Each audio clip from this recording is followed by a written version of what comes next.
તો જય માતાજી મિત્રો, અમારા દશરથભાઈ અંગાતે એક દુર્ઘટના ઘટેલી છે. અમને નાની ઉંમરમાં ઘણા સારા અનુભવ કરેલા છે. તો તમને બતાવું કે અમે અંગાત કઈ ઘટના ઘટેલી. તો આવો બતાવે દશરથ રાવત ને MK રાવતની બંને. ચલ જમી લીધું? બસ અમિતભાઈ જમી લીધું. તો દશરથભાઈ આપડે પેલી દુર્ઘટના ઘટેલી ને એ કહી દો ને આપડે. કઈ એટલે અહીંયા પેલા 5 વર્ષ પહેલા હું અહીંયા ગામ રહેતો હતો. બરાબર. પછી મારી જોડે દગો થઈ ગયો.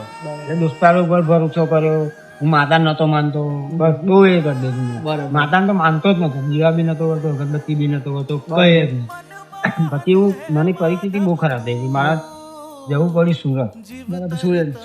સુરત ગયો. પછી મને 2 વર્ષ આમ બધું કમ્પ્લીટ થયું. જે 3જા વર્ષમાં એવી પરિસ્થિતિ ખરાબ થઈ ને મારી, તો મારી જો ખાવાની બી તકલીફ પડે, મસાલો ખાવો હોય તો કોઈની જોડે માગવું પડે. બહુ ખરાબ હાલત થઈ ગઈ. એમાં મારી મમ્મી બીમાર થઈ ગઈ. છેલ્લી લાસ્ટ સ્ટેજ પર બધી જ હાલત બહુ ખરાબ. પછી બહુ જ હાલત ખરાબ થઈ ગઈ. મસાલો બી ખાવો હોય ને મારે તો કોઈની જોડે ભીખ માગવી પડે, એવી હાલત હતી મારી. પછી મને શું થયું મોદીભાઈ? પછી મને મારી માતા ઉપર થોડું એ લાગ્યું. મને 3-4 જણે ફોન કર્યા કે પાછો આવી જાય, તારી માતાના લે કર.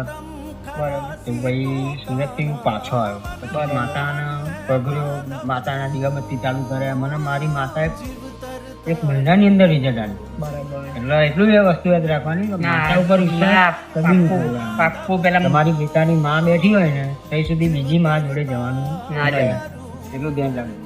એટલે મારી માતાને મને 1 મહિનાની અંદર રિઝલ્ટ આવ્યું. મારે 5 રૂપિયા હતા ને અત્યારે જેવો મારી જોડે બધું જ છે. બધું છે. ઘરે દુકાન ખોલી છે, તમને ખબર છે ને? હા, હા, મને ખબર ઘરે છે. દુકાન ખોલી છે, મારી નોકરી બી ચાલુ. જે જગ્યાએ જતો તો એ જગ્યાએ મારી નોકરી ચાલુ થઈ છે. અત્યારે બધું જ છે મારી જોડે. તમારે એટલે એટલું યાદ રાખવાનું, મારી માતાનો વિશ્વાસ છે. ના એટલે તમે બરાબર કોણ સપોર્ટ? આપણી માતા મારી બીજા કોઈનો નહીં. આપણી માતાનો સપોર્ટ. એટલું ધ્યાન વસ્તુ રાખવાની, માતાને કદી નહીં ભૂલવાની. બરાબર. માતાને જેટલું તમે એ કરશો એટલું માતા તમને એ કરશે. જય મા મેલડી.